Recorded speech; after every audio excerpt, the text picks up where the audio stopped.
Bagaimana bisa dia bilang segala sesuatu yang tidak dicontohkan oleh Nabi itu bid'ah? Sementara banyak sahabat-sahabat yang melakukan sesuatu tanpa dicontohkan Nabi, bahkan tanpa diajarkan oleh Nabi. Contoh pertama, ketika kodifikasi mushaf yang dilakukan oleh Sayyidina Umar dan Sayyidina Abu Bakar. Itu kan kodifikasi itu dimaksudkan dengan niat baik untuk mempersatukan bacaan umat nih ke depan. Nah itu nggak pernah juga dicontohkan Nabi, dan Nabi nggak perintahkan juga. Contoh yang kedua, ketika dihidangkan dop oleh Khalid bin Walid, Nabi nggak makan, tapi Nabi juga membiarkan Khalid dan sahabat lain makan. Berarti ini soal selera.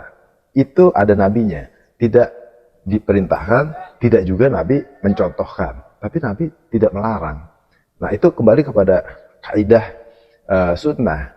Sunnah itu kan ada tiga, ada kauliyah, ada fi'liyah, ada takririyah. Nah yang dilakukan sahabat kemudian Nabi kukuhkan, atau Nabi tidak melarang, inilah takririyah, semacam penetapan bahwa itu nggak apa-apa.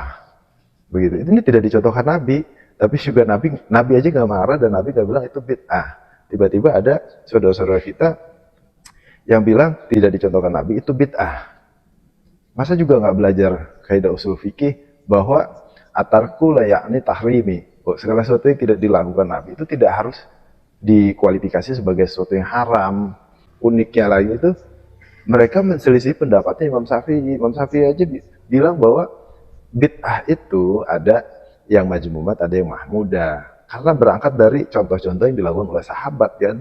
Berarti ada contohnya. Dan Nabi pun menegaskan dalam satu hadis, fa'alaikum bisunnati wa sunnati khulafa'ir rasyidin. Bahwa pegang kuat sunnahku dan sunnahnya khulafa'ir rasyidin kan. Sayyidina Abu Bakar, Sayyidina Umar, itu kan khulafa'ir rasyidin. Kita pegang itu. Nah terus satu sisi yang lain bilang itu bid'ah, tidak dicontohkan Nabi. Berarti semua sahabat mushaf terus zakat dengan beras bid'ah semua. Terus sholat tarawih juga bid'ah. Karena kata Sayyidina Umar bin Khattab, fikiyami Ramadana nikmatil bid'atuhi, bahwa sebaik-baiknya bid'ah adalah ya sholat tarawih. Itu baik, dia nggak baik. Coba renungin lagi deh. Ini ada yang salah sama teman-teman nih.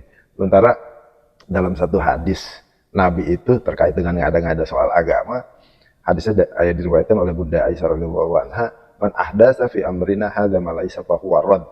Rawahu Bukhari Muslim, diriwayatkan Bukhari Muslim.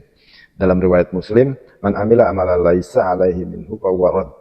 Dalam hadis itu Nabi hanya menyatakan bahwa siapa yang mengada-ngada dalam hal agama, din, maka ia tertolak. Dia tertolak. Berarti amalan itulah yang ketika dilakukan memang ngada-ngada, misalnya sholat subuh 3 rakaat, dia tertolak sholat subuhnya. Nah, ini Anda kan mengajarkan umat, mengajarkan orang lain bahwa yang tidak dicontohkan Nabi itu bid'ah. Padahal bukan itu pengertian bid'ah. Faktanya banyak contoh yang dilakukan sahabat, tidak dilakukan oleh Nabi, tidak diperintahkan oleh Nabi, sebagaimana contoh yang tadi yang dilakukan oleh Khalid bin Walid, Abu Bakar, Sayyidina Umar bin Khattab. Itu kan tidak dicontohkan Nabi. Kalau kemudian itu diadopsi oleh ulama belakangan, ya termasuk pendapat Imam Syafi'i, itu kan adopsi karena nalar yang dipakai. Ada contoh, ada kesamaan peristiwa yang bisa dipakai.